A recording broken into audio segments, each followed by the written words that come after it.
students! How are you doing today? Well, I'm here to present you the math lesson for today. Today, I will tell you some stories. I know you love stories, and I'm gonna present you some games that we are gonna play. So please watch the video to the end. Don't miss anything, okay? Are you ready for the lesson? Good. So let's read the objective. I'm going to read the objective in English and then I'm going to explain that in Spanish. Pay attention. The student will know how to apply mathematical process standards to select appropriate customary and metric units, strategies, and tools to solve problems involving measurement.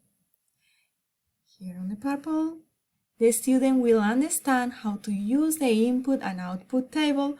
Oh, I remember that, input and output table, as a tool to convert units of length within either the customary or metric system. And the student will be able to provide instructions to a partner on how to convert one length value to another within the same system by using the table. Okay, now in Spanish. ¿Qué es lo que vamos a aprender? Se lo voy a explicar en español también. Saber, el estudiante sabrá cómo aplicar los procesos matemáticos estándar para seleccionar las medidas consuetudinarias y métricas, las estrategias y las herramientas para resolver problemas matemáticos que incluyen medidas. ¡Wow! Cuando leo esto parece que vamos a aprender algo súper difícil, pero no, ya verás. Entender. El estudiante comprenderá cómo usar las tablas de entrada y salida, que son Input-Output Tables. Esto lo hemos visto anteriormente. Les voy a refrescar un poquito la mente luego para que se acuerden de lo que era y cómo se hacía. Yo sé que les gustó mucho. Y las vamos a utilizar estas tablas para convertir unidades de longitud. La longitud es la distancia, tanto en el sistema consuetudinario como métrico. Recuerden, el sistema consuetudinario, que es de Customary System, es el sistema americano. Y el sistema métrico es el sistema de todo el mundo. Finalmente, el estudiante podrá explicar a un compañero cómo convertir una medida de longitud de un valor a otro dentro del mismo sistema utilizando una tabla. Sí, has escuchado bien. Se lo vas a explicar a un compañero. Lo vas a hacer utilizando Flipgrid. Yo sé que os encanta grabar vídeos, así que estad muy atentos para que sepáis cómo hacerlo, porque después la actividad de hoy es que tenéis que grabar un vídeo para explicárselo a un compañero, a toda la clase, ¿vale? Así que atentos.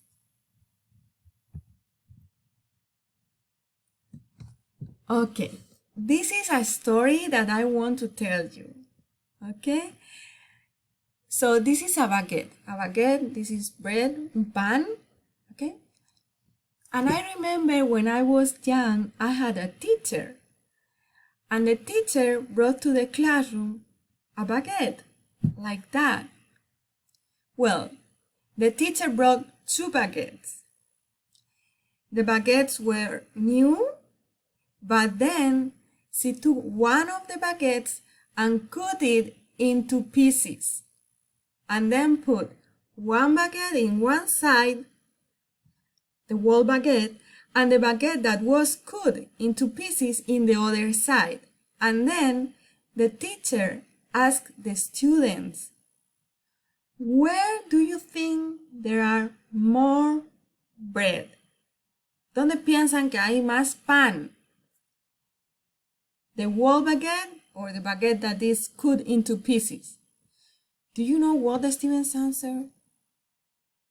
They answered that they think, "Teacher, I think there are more bread in the bowl where the baguette is cut into pieces."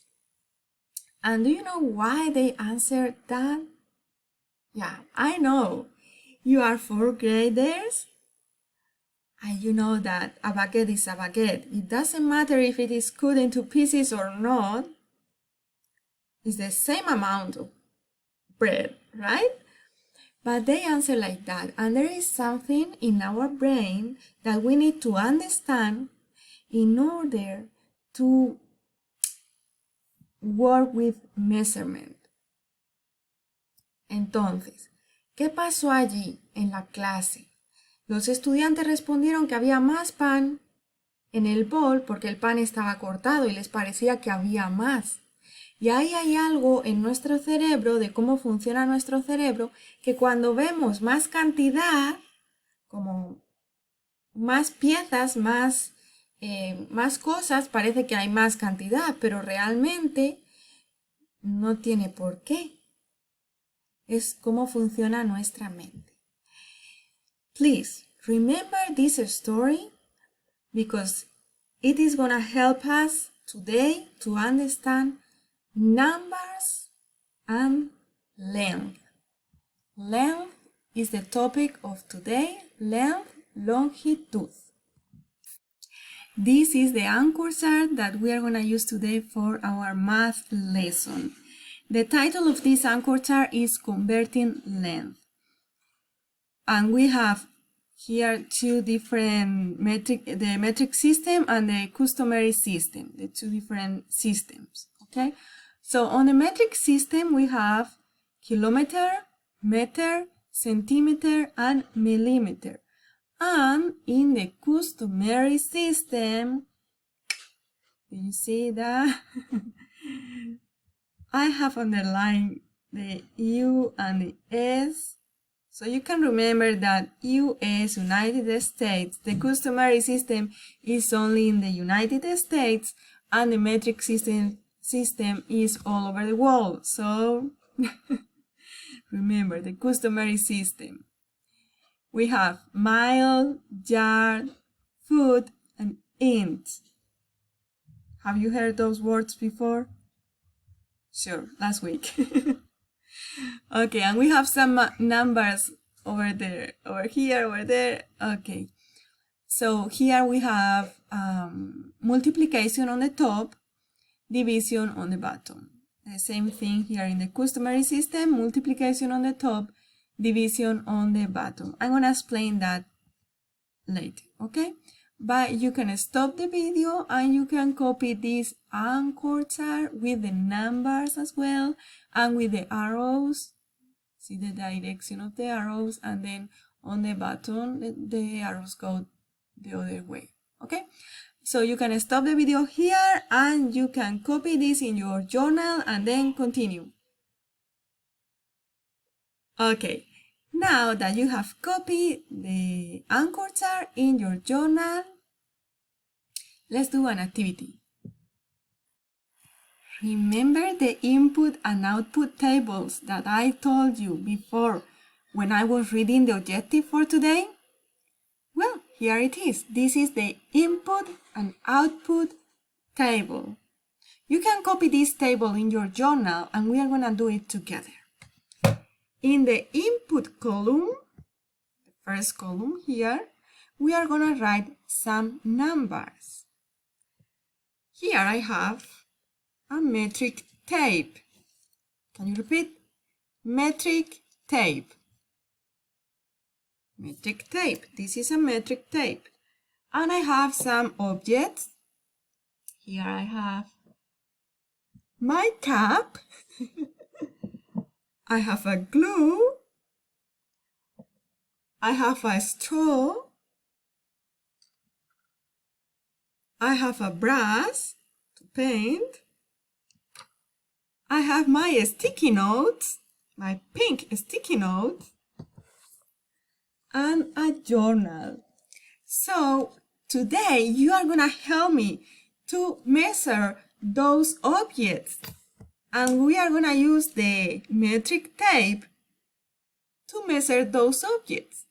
So the number that is going to tell us this metric tape, this is the number that we are going to write here in the input table.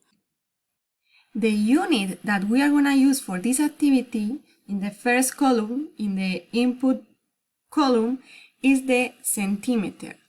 So I have my metric tape here. Here on the top, where the numbers are closer, this is the metric system. And on the bottom, where the numbers are more separated, this is the customary system, okay? So we have the metric system on the top, and the other side is the customary system. Let's use the metric system. So a centimeter is more or less like a finger. So 1, 2, 3, 4, 5, 6, 7, 8, 9, 10. 10 centimeters. Let's see how long is this sticky note.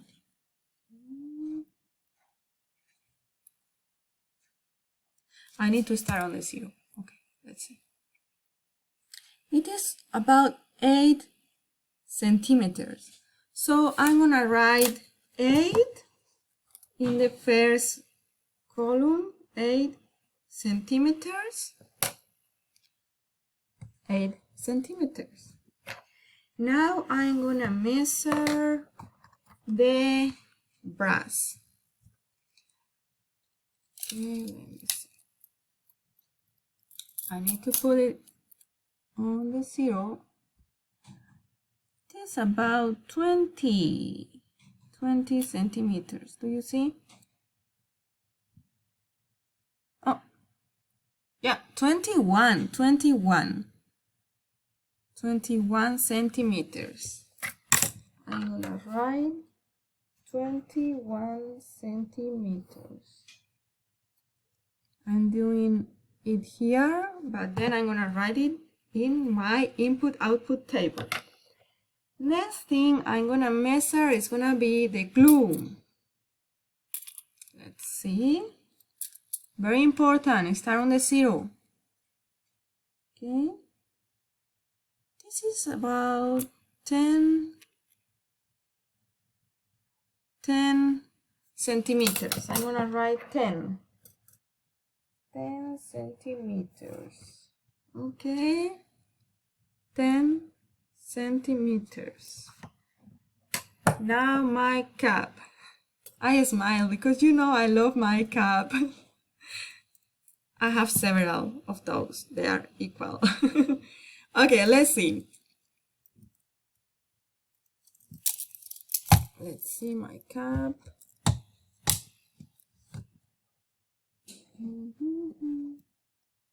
Okay. So 10, 11, 12, 13 centimeters. 13 centimeters. Okay. 13 centimeters. Oh, the straw. This is a straw. Let's see.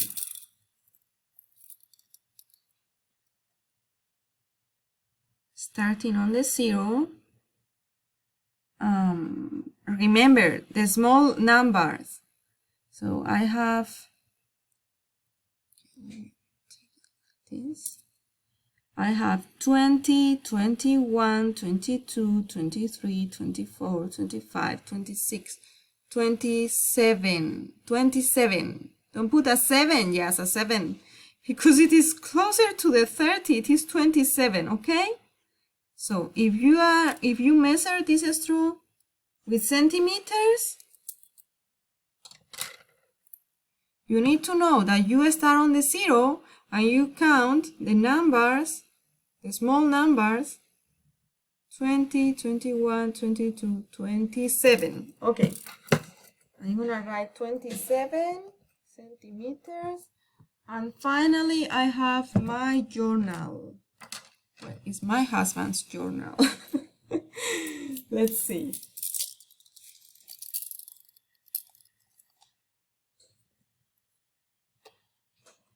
So I start on the 0, and then I see with color red 10, 20, it is close to 20, 21, 22 centimeters.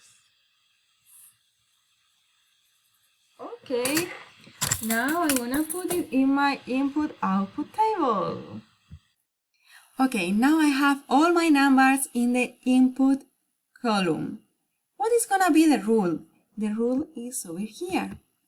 So remember this anchor chart? If we have centimeters and we want to know, for example, we want to know how many millimeters the brass length is, so I'm gonna use that rule that is multiply 10 or 10 times. Okay, multiply 10. So I'm gonna copy this rule from here because I go from centimeters to millimeters. I have to follow the arrow. Okay, so I'm gonna multiply by 10. I'm gonna put the rule here.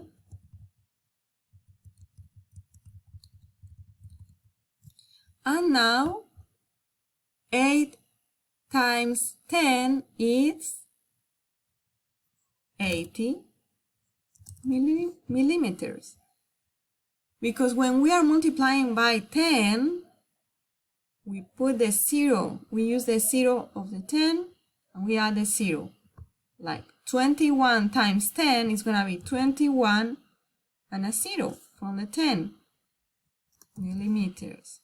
10 times 10 is going to be 10 and a 0 from, okay, 13 times 10 is going to be 30 and a 0 from the 10. 27 times 10 is going to be 27 and a 0 from the 10. Oh, I'm forgetting millimeters. Did you realize that? Of that, right? 22 centimeters times 10 is going to be 22 and a 0 millimeters. Okay, so if I want to know my sticky notes, how many millimeters is the length of the sticky notes, I don't need to count all the millimeters in my metric tape. I just can use an input-output table. By the way, do you remember the story I was telling you in the beginning of the lesson? The story about the baguette? We had one baguette and we had one baguette into pieces, cut into pieces. It was the same thing. We have the same amount. The only difference was that the baguette that was cut into pieces, it has more pieces because the pieces were smaller. That's the same thing here in the input-output tables. In the input table, we have smaller numbers. We have 8, 21. In the output table, we have bigger numbers, 80, 210. But it is because in the input table, we have whole baguettes, just as an example. And in the output table, we have baguettes cut into pieces, but we have the same amount. That's why I was telling you in the beginning the story about the baguettes. I hope you understand this relationship between the story and the input-output table. 8 centimeters is equal to 80 millimeters. Okay, so you are gonna do something similar to this activity in your journal. If you just have to use the rule. If the rule is that you have to move from centimeters to meters, you have to follow the arrow and divide by 100, okay? And it's the same here with the customary system. If you have foot, 1 foot, and you want to know how many inches is a foot, 1 foot times 12 is 12 inches. If you have 2 foot and you want to convert the 2 foot to feet into inches, you have to use the rule. 2 times 12 is 24 inches. Okay, so you just use the rule to convert from one unit, like a centimeter, to a different unit that is a millimeter. Look, you don't mix the metric system with the customary system, okay? When you are working with the metric system, it's all the time metric system. When you work with the customary system, all the time the customary system, okay? Let's go back to the objective and see if we have learned what we are supposed to learn today, okay? So the student will understand how to use the input-output table as a tool to convert units of length within either the customary or metric system. So we have learned about the input-output table here, how to do it. Also, we have learned about the metric system and the customary system and how to convert from one unit to another unit just following the rule. Those numbers on the top and on the bottom are the rule. And the activity, let's see, the student will be able to provide instructions to a partner on how to convert one length value to another within the same system by using the table, the input-output table. So here is the activity that you have to do today. The same thing that I have done with you, this input-output table, okay? I want you to find different objects at home, okay? Use your metric tape to measure those objects in centimeters. You are gonna write here in the input column how much it measures in centimeters, and then you are gonna apply the rule to know how many millimeters are those objects. So the same thing I have done here, you are gonna do the same thing in your journal. The only difference is that you are gonna use other objects that you have at home. Maybe you have scissors, a marker, whatever you have around you, okay? And then when you are done with your input-output table, you are gonna record a video with Flipgrid to explain to a partner how to do an input-output table. You can give the samples. You can do one example in the video to show step by step how to do it. Okay, so good luck and thank you so much for listening to the end.